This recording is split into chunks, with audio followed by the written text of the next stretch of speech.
Welcome back to the class video for Module 11, in which we're looking at James Madison's Notes on the Debates in the Federal Convention.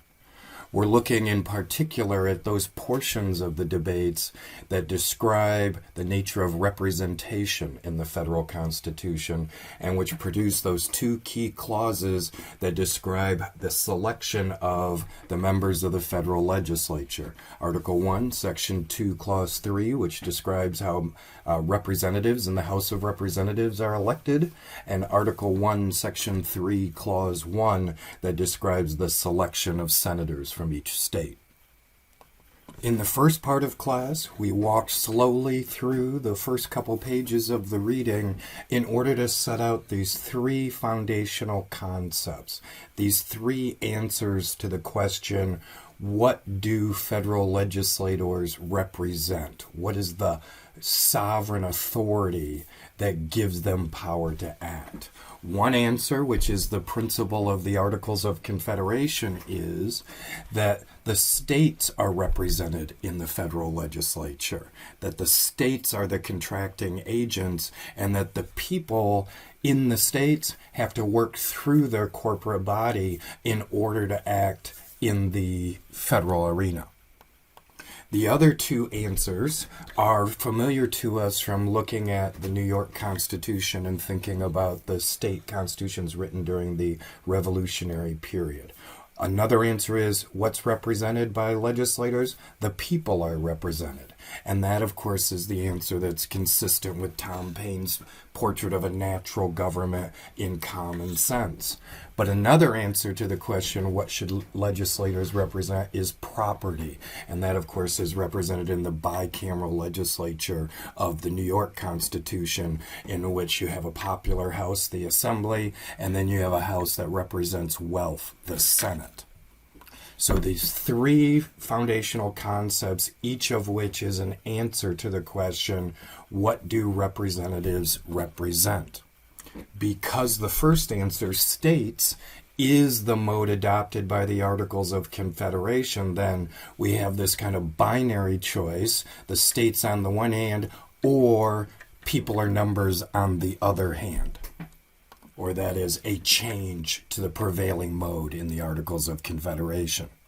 It is the existence of states as contracting agents which is the primary obstacle to either people or property being adopted, or the bicameral legislative structure of the states replicated at the federal level.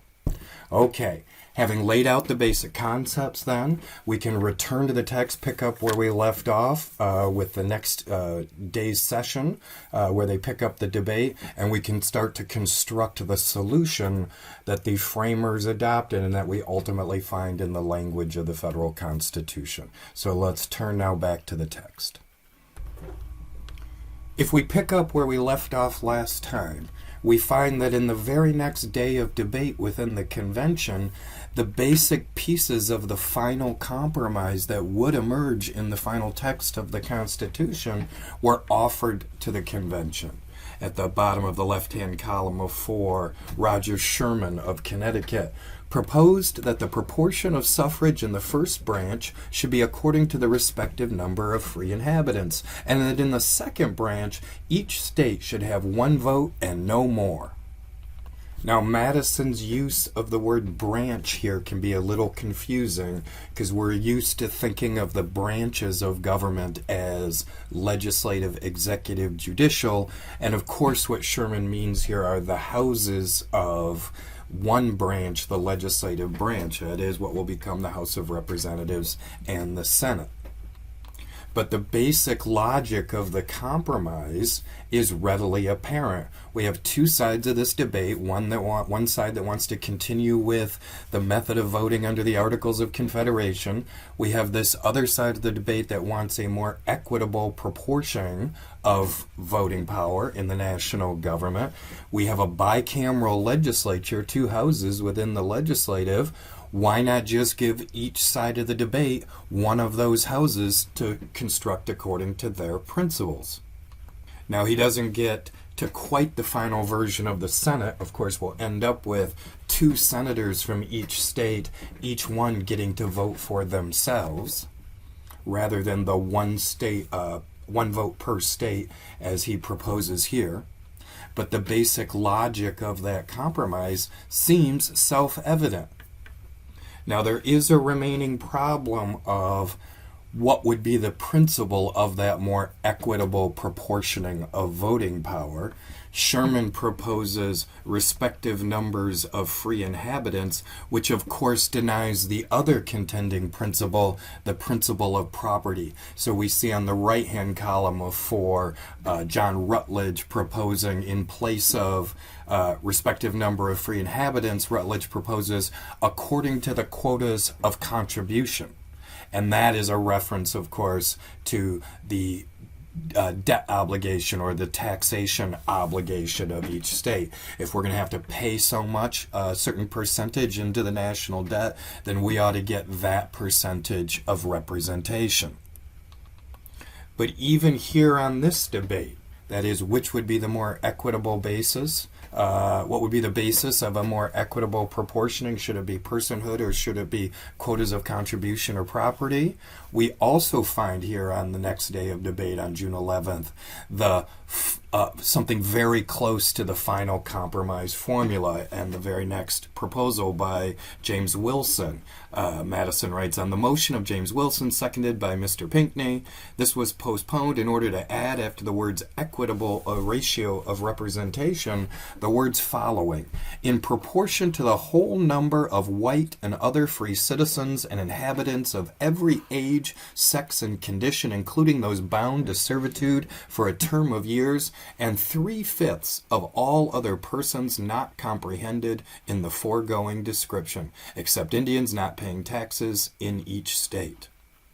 This, of course, is the infamous 3/5 clause or 3/5 formula, and the origins are in, as Wilson explains, this being the rule in the act of Congress agreed to by 11 states for apportioning the quotas of revenue on states and requiring a census only every 5 to 7 or 10 years. So why is the 3/5 formula the proper resolution of this debate? Because in the Articles of Government, in the Continental Congress, they used that formula for population in order to determine each state's quota of contribution or tax burden. So it's a formula not necessarily dependent on a slave being 3/5 of a person, but for translating population into a fair approximation of property. Now this, what Wilson proposes here again, is not precisely the final version that'll end up in the Constitution. We'll have the predicate clause, both representation and taxation will be determined by this formula, which of course makes that association explicit. Nevertheless, again, the basic component parts of the final compromise that will emerge in the final document of the Constitution are evident here very quickly after the debate is introduced.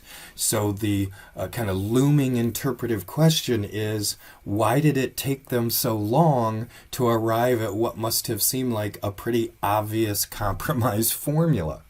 Indeed, this debate over the nature of representation is going to continue all the way in through the end of July and is one of the most contentious topics within the convention. In order to appreciate why the delegates to the convention did not immediately rally around this compromise formula, we have to appreciate the significance of the collision of these conceptual principles that we've been outlining. And the remainder of the reading then is designed or organized to take those two questions in turn. The first question is, should the basis of representation be either the states or something more equitable? And then the second question being, if we're going to opt for something more equitable, should it be personhood or should it be property that is the basis of that formula? And that's the basic organization of the remainder of the reading for this module. So the reading jumps ahead to June 27th. There is plenty of debate in between that I excerpted out for you. But when we come to the speech of Mr. Luther Martin, who is probably the most famous advocate for states' rights in the Federal Convention, the delegate most associated with the states' rights point of view, we can appreciate why someone like Luther Martin can't go along with the compromise and simply be content to have one of two houses represent his principles. Because by conceding the opposite principle for the other house, he is undermining the principle of sovereignty residing in the states. On the left-hand column of 5, Madison describes, Luther Martin contended at great length and with great eagerness that the general government was meant merely to preserve the state governments and not to govern individuals. If Martin went along with the compromise proposed by Roger Sherman, the fact that even one of the two houses was based on popular election, population, or property, that is, derived its sovereignty directly from the people and not through the intermediate agent of the states, if even one of those two houses is based on that principle, then his own sacred principle that the general government cannot operate on individuals, it can only operate on states, would be violated. Look at the highlighted passage on the right-hand column of 5. That an equal vote in each state was essential to the federal idea and was founded in justice and freedom, not merely in policy. That though the states may give up this right of sovereignty, yet they had not and ought not. That the states, like individuals, were in a state of nature equally sovereign and free. This principle of states' original or plenary sovereignty excludes the possibility that a national government, that is a confederation of these sovereign entities, that central government could draw sovereignty directly from the people within the states. The one necessarily excludes the other from Martin's perspective. So like Patterson above, we find Martin here utterly rejecting the compromise. He says in the final highlighted passage on this page that the proposition on the table were a system of slavery for 10 states, and that the 3 great states, as we also saw with Patterson, will be able to do as they please without a miraculous union of the other 10. And he continues his speech on June 28th, and he culminates there, Madison says at the bottom of the left-hand column, that if in such a case that the 3 great states should league themselves together, the other 10 could do so too, and that he had rather see partial confederacies take place than the plan on the table. In other words, Martin joins Patterson in threatening to walk out of the convention if the proposed compromise by Roger Sherman goes forward. Now we are to imagine that this is a sensitive moment within the convention debates, that emotions are running high. Madison says that Martin's speech was delivered with much diffuseness and considerable vehemence, and as we'll see, Madison and Hamilton are eager to reply. But before they do, Hugh Williamson of North Carolina wants to intervene to try to point out a compromise, or to raise alternate issues, if you will. Williamson, much like Brearley at the start of the reading, can see the fairness of both sides of the argument. If we do it one vote per state, then the small states will be able to tyrannize the large states. If we do it proportional to population or property, the large states will be able to tyrannize the small states. But he offers this alternate way of thinking about it, which will ultimately lead to one of the most important doctrines of the federal Constitution.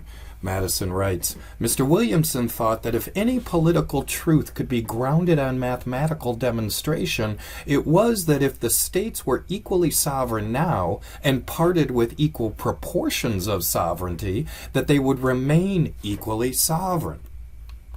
Now, the idea here that you can divide sovereignty is novel in the context of the debate. But as we'll see in the Publius Essays, indeed, one of the core doctrines of the federal Constitution is the doctrine of enumerated sovereignty, that the federal government is only empowered to do those specific things that are listed within the text of the federal Constitution, and any powers not mentioned remain with the states. So some portion of sovereignty goes to the federal government, all the remaining sovereignty stays with the states. If you recall your Rousseau reading, Rousseau claimed that to divide sovereignty was an absurdity. Well, we're going to find the Americans in trying to reconcile the conflict between their theory of democratic revolution and their Aristotelian principles about checks and balances are going to find their way to their own unique doctrine of how to divide sovereignty.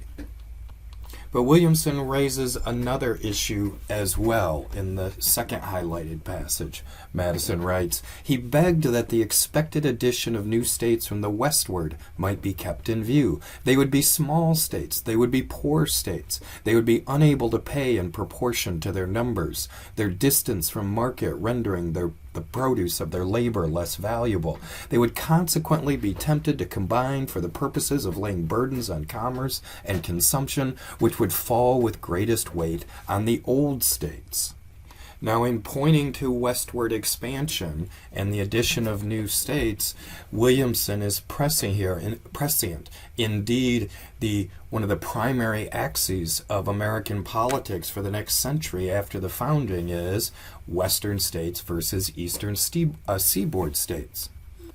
But in making that observation and sort of prognosticating about the future development of the country, Williamson indeed points to something fundamentally conceptual. The assumption of the convention debates that the primary division is between small and large states is only one conceptual choice. We can think of lots of different ways that the states might align. East versus West is one, and of course we know, because we know within a century of the founding we're going to fall into a civil war. The other division is North versus South, or geographic or cultural identity might be another way of states aligning and creating voting patterns. And yet there might be others, because the convention debates also do not anticipate political parties, and Americans divided by essentially political ideology, and states having leanings towards one political ideology or the other. And there might be more that you could hypothetically consider. What it points to is how narrow this debate is among the convention delegates. They are really obsessed and focused on large states versus small states, and that's primarily a consequence of the debates of the post-revolutionary period. That is, the national debt burden and which states were going to have to pay which share was so prominent in their mind, and the injustice among the large wealthy states that they had to pay such a large share of the national burden, and yet they only got one vote in the Continental Congress and were constantly being outvoted on their policy preferences. Because that was at the forefront of the politics of the post-revolutionary period, that carries into the convention debates here. But there are many ways to think about how the basic component units of the federal Constitution could sort of divide and subdivide and realign themselves. And we'll see that come to fruition in Publius's writing when we read the Federalist Essays for the final module of the semester. Now, in the context of the convention itself, Williamson's comments do not have a particularly dramatic impact on the course of the debate, because delegates like Madison and Hamilton are just itching for the opportunity to respond to Luther Martin. And we see Madison's retort here begin at the bottom of the right-hand column of 6. In the highlighted passage, "The fallacy of the reasoning drawn from the equality of sovereign states in the formation of compacts lay in confounding mere treaties in which were specified certain duties to which the parties were to be bound, and certain rules by which their subjects were to be reciprocally governed in their intercourse, with a compact by which an authority was created paramount to the parties and making laws for the government of them." Now, in Madison's contrast between mere treaties with a compact by which an authority is created, you should have recalled to your mind that language of the Articles of Confederation, declaring the Articles government a league of amity and friendship, right? Only a league of sovereign states. They were not subordinating their authority as states to any sovereign authority above them, versus what Madison clearly has in mind here, which is in the new federal constitution, they will be creating a compact by which an authority was created paramount to the parties, that is, paramount to the states or overseeing the states, that right, preeminent over the states. And to make perfectly clear what he means by this, in the final highlighted passage here, Madison says, "The true policy of the small states therefore lies in promoting those principles and that form of government which will most approximate the states to the conditions of counties." Madison is here telling Luther Martin that in his construction of the central government, that is, in Madison's vision of what the central government should be, the states will play a role towards the central government that the counties play to the states. And of course, the states are not wanting to entertain the possibility that they should allow representation to their counties, or that they couldn't act on individuals living within counties. And so, of course, Madison is mocking Luther Martin with this kind of taunt. The states will merely be counties to the federal government. The states will play the same role to the federal government as counties play to the state. Well, you could not say anything more insulting to the advocates of states' rights in the context of the federal convention debates. Now, once again, we'll have a compromiser or moderate try to intervene here and bring both parties together. William Johnson of Connecticut at the opening of the debate on June 29th. If we look at the top of the right-hand column of page 7 in the highlighted passages, William Johnson says, "The fact is that the states do exist as political societies, and a government is to be formed for them in their political capacity, as well as for the individuals composing them. Does it not seem to follow that if the states as such are to exist, they must be armed with some power of self-defense?" And then the following highlighted passage, "On the whole, he thought that as in some respects the states are to be considered in their political capacity, and in others as districts of individual citizens, the two ideas embraced on different sides instead of being opposed to each other, and they ought to be combined, that in one branch the people ought to be represented, and in the other the states." So we see again here that same spirit of Roger Sherman. Hey guys, there's no reason to argue. We have two houses of the legislature. Why don't you both just each take one of them, right? Construct it according to your principles and live with your unhappiness that the other side got something out of the deal too. Now, we've already seen why Luton Marther considers that compromise impossible. That is, if the other side gets a piece, it's a negation of his own claim. And here we see Madison's retort to William Johnson, where he's trying to be tactful and nice, but he just cannot concede Luther Martin's principles. Madison writes, "Mr. Madison agreed with Dr. Johnson that the mixed nature of the government ought to be kept in view, but thought too much stress was laid on the rank of the states as political societies. He entreated the gentleman representing the small states to renounce a principle which was confessedly unjust, which could never be admitted, and if admitted, must infuse mortality into a constitution which we wish to last forever." Madison cannot permit the principle of states' existence as distinct political societies to infect and corrupt this beautiful model of representation he's trying to create. And Hamilton joins in here to make that absurdity explicit and self-evident. On the left-hand column of page 8 in the highlighted passage, Mr. Hamilton says, "But as states are a collection of individual men, which ought we to respect most? The rights of the people composing them, or of the artificial beings resulting from the composition? Nothing could be more preposterous or absurd than to sacrifice the former to the latter." And continuing on in the highlighted line, the state of Delaware having 40,000 souls will lose power if she has 1/10 only of the votes allowed to Pennsylvania, having 400,000. But will the people of Delaware be less free if each citizen has an equal vote with each citizen of Pennsylvania? Now, what Hamilton is pointing out here, somewhat ironically, because he will become the great advocate for corporate capitalism and the development of a sophisticated financial infrastructure in the developing new nation, but nevertheless, what Hamilton is pointing out here is the conceptual absurdity of assigning natural rights to artificial beings or corporate constructs. To imagine that these states that are compositions of individuals should themselves possess the same rights as individuals is illogical, Hamilton is saying. From where do individuals derive their natural rights?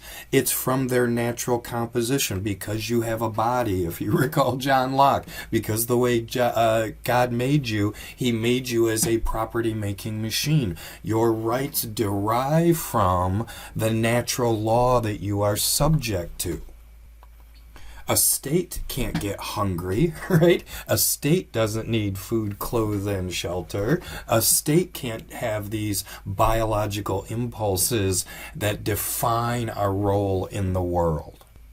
Now, this is ironic, of course, because the intellectual and legal tradition that Hamilton really founded, along with a bunch of others of the founding generation, will one day lead to a period of American law in which we will recognize not just states or governmental corporate bodies, but actually private commercial corporate bodies, that is, the corporations you're familiar with, Microsoft and Amazon and Coca-Cola and Levi's. The American law will come to recognize those corporate bodies as having the natural rights of individuals, even rights like free speech. That's all down the road in the development of American constitutional law. The point here in this reading is to see that conceptual point. Why should we assign states natural rights? Why do states have the power to consent? States aren't natural bodies. States aren't human beings. States don't have the necessary preconditions from which individuals claim they derive their own rights. In the context of this debate, Elbridge Gerry is going to sort of pile on with Hamilton here in the right-hand column of 8. He argues, Mr. Gerry urged that we never were independent states. We're not such now, and never could be even on the principles of the Confederation. The states and the advocates for them were intoxicated with the idea of their sovereignty. And this claim, a kind of logical conclusion or extension of the arguments that Madison and Hamilton were making, brings the debate to this poignant moment in Luther Martin's reply at the bottom of the right-hand column of 8. Mr. Martin remarked that the language of the states being sovereign and independent was once familiar and understood, though it seemed now so strange and obscure. He read those passages in the Articles of Confederation which described them in that language. And this is a really wonderful moment, a kind of, let's say, a poignant moment in the progression of the debates. These defenders of states' rights, David Brearley, William Patterson, here Luther Martin, are convinced that they're trying to preserve the principles of the Revolution, that they're trying to hang on to what all the Americans had fought for in 1776, that the Articles of Confederation are, if you will, an imperfect expression of those principles, and they're here in the Federal Convention hoping to fix the Articles, but they are absolutely loath to abandon what they see as the core principles of 1776. On the other side, delegates like Madison, Hamilton, and Elbridge Gerry truly are moving to a reconceptualization of the basic principles of American sovereignty. We're not going to follow this debate to its conclusion. Luther Martin will never be convinced, and indeed he's one of 3 delegates who refuse to sign the Constitution when it's finished, and he goes out and advocates against its ratification during the ratification process, and we'll come to that in the next module. So we'll never have a moment within the convention debates where Luther Martin says, "Aw shucks, I guess I see the wisdom of what you're saying," or that Madison will say, "Aw shucks, I guess the state's writers are okay." We're just going to kind of bumble our way towards this final outline of dividing the 2 houses of the legislature so that each side can shape it according to its principles. But that does not bring each side into confidence of what the other house represents. That is, Madison and Hamilton and Gerry are going to leave the convention even after they've agreed on the final document, absolutely convinced that the Senate will be a source of corruption. It'll be no end of headaches. And people like Luther Martin and David Brearley and William Patterson will leave the federal convention absolutely convinced that the House of Representatives will be a terrible source of corruption, and we're going to have no end of difficulties because of it. So there never is a moment of sort of voting on, okay, everybody, a majority are in favor of this, but it's the basic logic of the framework that they start with. Because it's a bicameral legislature and a federal government that's got to divide power with the states, the delegates, if you will, sort of back their way into that compromise. So that's the portion of the reading that gives you detail about this conceptual dilemma between whether states are represented or people versus property are represented. Let's leave the video here because it's getting a little bit long, and we'll turn in the final portion of the class video to the final portion of the debate. If we are going to adopt a more equitable basis of representation, should it be property or should it be personhood, and why does this 3/5 formula allow those 2 sides of that debate to come to a final solution? We'll turn to that in the final portion of the class.